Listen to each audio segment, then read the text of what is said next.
Welcome back, everybody. So, podcast number 6. I'm starting to enjoy these podcasts, Matt. These are fun. And they're really adding a kind of personal touch, as you said, to the book, which I think is really important. Yeah. I'm noticing just how they hopefully work really well together. And they will also get, my daughter every now and then. She said, "Am I allowed in the front room?" I went, Let's see how we get on with this one. So, podcast 6, how to stop attachments from running you, I guess, or at least from having a really powerful negative effect. So why is this important, Matt? Yeah, it's really important because from a resilience perspective, the problem with attachments is that they lead us to being slightly rigid, and that can reduce our flexibility, and that means that we're not as responsive and adaptable to circumstances as is healthy. And in the book, we've got a quote which says, "Trees that don't bend with the wind eventually get uprooted by a big enough storm." And that is the problem. If we're not flexible and adaptable, eventually something will come along which is stronger than us, and it can be quite catastrophic. Okay, can I put my sort of slightly cynical hat on a second and challenge this as well, and just say, okay, so are we not allowed any attachments? I mean, is having attachments bad? I just want to kind of get the distinction here. What do we mean? Yeah, I mean, what's unhealthy? Yeah, I mean, what we're talking about here is where we are, I suppose, clinging to beliefs, attitudes, and stories when the facts don't justify them. So they're kind of outdated. Okay, so stuff that doesn't serve us, right? Stuff that isn't really working for us. Well, it is. I mean, in the last podcast, you were talking about choosing our attitude to the past. And one of the attachments that we can have is stories that we create about the past. Yeah. And sometimes those stories put us in the place of victim. And that can be unhelpful. I mean, I'm not saying let's airbrush history, but what I'm saying is having an attachment to, so for example, somebody being wrong can actually make us quite rigid, even when all the facts are actually that person was doing their best at that moment in time. Yeah, it may not have been perfect. It may have been hurtful what they did, but perhaps they weren't the ogre. Oh, I love that. You just triggered something in me. Sorry, you kind of got a thought now. I used to hold in myself, again, just when I met you about 20 years ago, that I wasn't academic. I couldn't do kind of like work stuff, academic work, because I was no good at it, because that was something I'd swallowed through school and university. And I realized, you know what? Actually, I can do it. And that wasn't useful when we were studying together. I remember just the pain I had of getting assignments on time. Yeah. So yeah, really get it. Well, do you know what's really weird, Tim? I had the same attachment. Yeah, you too.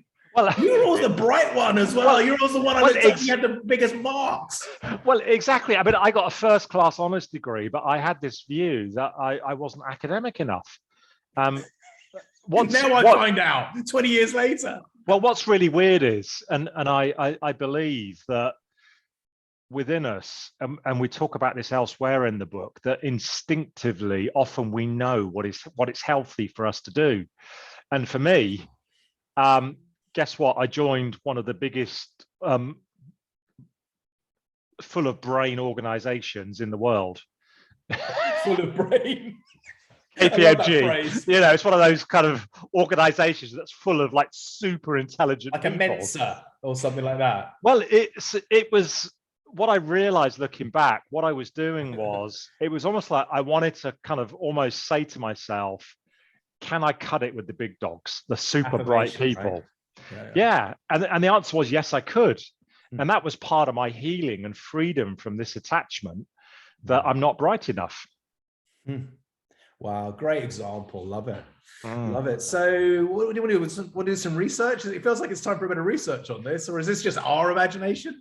No, no. I mean, there is there is lots of research on it. I mean, just to give a definition of precisely what we're talking about, I've got a quote here from a guy that's done a lot of work in this field, Remez Sassoon, and he talks. I mean, he defines it as clinging to beliefs, habits, circumstances, and there is this sense that you feel emotionally attached to them and are unwilling to let go of them, even when a lot of evidence suggests that they're outdated.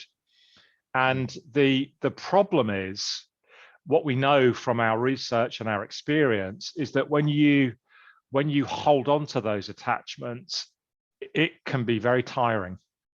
It drains energy to almost keep some of those stories that we hold about ourselves, about situations, to keep them running in the face of a lot of conflicting data can be exhausting. Yeah, well, I love that description, because I kind of, my own perspective, it's almost that drivenness, which, we need a certain amount, but when it becomes a bit obsessive, like an obsessive attachment, it's exhausting, right? Not just for us, but for others around us, right? Absolutely. And there's a second problem, Tim, which is, I'm sure we can all think of people who are pretty attached to their version of events and for example, being right, and their ideas being the best ideas. And if they invite you to collaborate on something, it's probably not that appealing. You're probably going to find reasons not to, because it's going to be an unpleasant experience. And the challenge is, for many of the people we work with, leaders, they have to be good at collaborating to get complex, challenging things done. So if you're overly attached to things, and therefore people don't want to collaborate with you and find excuses not to, it's going to make it a lot harder to get complicated things done. Well, the results are going to suffer, right? They will. They will. Here's some signs of if you are attached, because people might be kind of sort of listening. Well, it feels like how am I going to know I'm attached to what I'm attached to? Because it's almost like a blind spot, right? Well, exactly. And this is a challenge, and it's just like normal for you. So I've got, because of course I'm right. I've got 4 indicators. Okay. Number 1, if you find yourself either saying or thinking, that's just who I am, that is probably an indication of an attachment. If you say, similarly, number 2, that's just the way I do things, it probably means you're quite attached to your way of doing things and are not willing to maybe re-examine it. If you repeatedly moan about someone or something, then it's probably indicating that you are attached to your version of what happened, or the situation, or the interpretation of it. And finally, if you are disproportionately defensive of an attitude that you've got, then again, it's probably indicating that you are attached. In the book, we talk about 6 attachments. I'm not going to go through them all now because people can look at them, but I mean, I've indicated some of them already, such as you're attached to your way of doing things. You're attached to your story about the past. And these are, and we talk about 6 in the book, which people can look at if they're interested. Well, I was going to say, I mean, how do we tackle this problem then? How do we? You talked about, if you find yourself saying, but again, bit of a blind spot here. Maybe the book is a good place to start, but how do we tackle it? Well, the good thing is, it's what I'm going to take you through is 3 steps. Okay. They're very easy to understand. Yeah. Working them through does take a bit of time. Okay. But it's worth it, because at the end of it, what you often find is a sense of lightness and liberation and freedom. So easy to understand, not easy to do, but worth it. Step one, you can't actually work with an unhealthy attachment unless you recognize it. So step one is to start to recognize if there are patterns, such as the responses to those 4 questions that I mentioned earlier, to acknowledge it. And that can be difficult to actually accept that. And one of the things that we talk about, and you mentioned this on your last podcast, Tim, where you were talking about choosing your attitude, is actually talk to somebody that you trust and say, hey, do I have a tendency when I'm talking about such and such a person to kind of always make them wrong, always make them out to be the bad guy, and see what they say. And if they say, yeah, actually you do, then it's probably indicative of an unhealthy attachment. I love that. I can think of some powerful people in my world professionally over the years where that's probably been true. And I probably could have snipped it, actually got that attachment a bit sooner and helped the situation. That's a nice tip, Mike. I like that. Sorry, Matt, carry on. No. I like that tip. Go on. Yeah, thank you. Well, number 2 is then to start to explore it, because back to your really helpful question right at the beginning, which is, are all attachments unhealthy? And we were kind of exploring the fact that actually, no, some of them are not. At some point, the reason for why you've got attached to that attitude about a person, about a situation, about an interpretation of events, it probably made sense at some point. But you probably felt hurt. I'm thinking, sorry to interrupt, but I'm thinking, for me, I'm attached to a good night's sleep. Literally, I'm like, for me, it's almost like a religious thing. Yeah. It's like, I will do anything, within reason to get a good night's sleep. I take it so seriously because sleep deprivation years ago really unraveled me. Well, let's take an unhealthy attachment, which is maybe the one I was alluding to earlier, which is, you're attached to somebody being the bad guy. Whenever you talk about them, you make them wrong.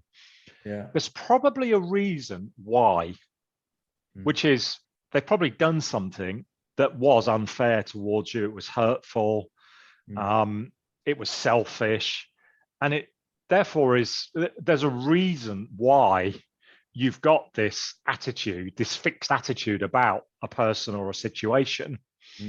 So often, so part of freeing yourself from it is to ask yourself the question, why does it make sense to have that attachment? And once you start to acknowledge that, for example, well, actually, they did treat me pretty badly. They did something that caused me a lot of pain. Then you can start to realize where it comes from. And that is part of the process of then changing it. And step 3 overlaps with what of the previous podcast, which you led us through, Tim, where you were talking about choosing your attitude, because step 3 is asking yourself, how do I want to actually think about this situation, this person, this phenomena that I've got an unhealthy attachment to? And one of the things we talk and encourage people to do in their journal or notebook is to very consciously craft some new self-talk. Because as sure as eggs are eggs, that thought about that person, that situation, it's going to pop into your mind. And I often describe it as a little macro that runs, a bit like a computer macro, speed things up. I think of that person, boom, this kind of attitude they're like this, they're like that, I can't trust them. We need to create a new macro, which is going to be more serving and more liberating for you. And part of the process of doing that is to actually write down, how do I want to think about that person or situation? And it might be like, well, yeah, they did treat me unfairly. Yeah, they were really selfish. They did cause me a lot of pain, but I'm choosing to be the bigger person and letting go of that. I really like how you're almost kind of giving almost like a micro strategy to the choice here. It's lovely. You're breaking down the previous podcast in a really practical way now, which is, attachments, which we all have. And I think that's a really smart and strategic, and I wouldn't say easy, but I think really valuable way of doing it. It's not easy, Tim. And what I found personally when I've done this is initially when I'm trying to break free, is it's a bit mechanical. And it's like I almost open my journal and sort of will look at the new self-talk and say, no, I don't think that anymore. This is what I think. This is what is my new description to myself of how I want to think about this situation. It's quite mechanical, takes a bit of time, but guess what? Over a period of weeks, possibly months, it then starts to become more normal and natural, but it does take a bit of time and discipline. So any final reflections? And I've got one that I'd like to get your input on this, which is, I could have tons of attachments I'm not aware of. How do I know the best ones to go for me, the most important ones? You got a tip on that? Because I'm kind of left with that a little bit. Yes, that's a really good question. And I mean, I would focus on the ones that are that you're aware are causing you distress or kind of put you into a sort of negative, yucky sort of place. So how I feel about the attachment, for example. Yes. Yeah. Okay. Yeah. So, because that is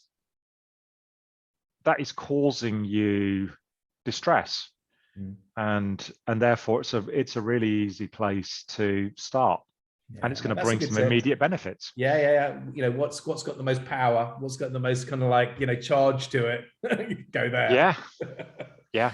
Great stuff. Any final reflection from you, or is that it? I guess the final thing I would say is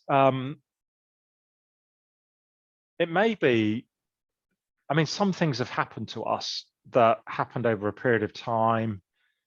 There were lots of nuance, complications to them. And it may not be simple to break free from them.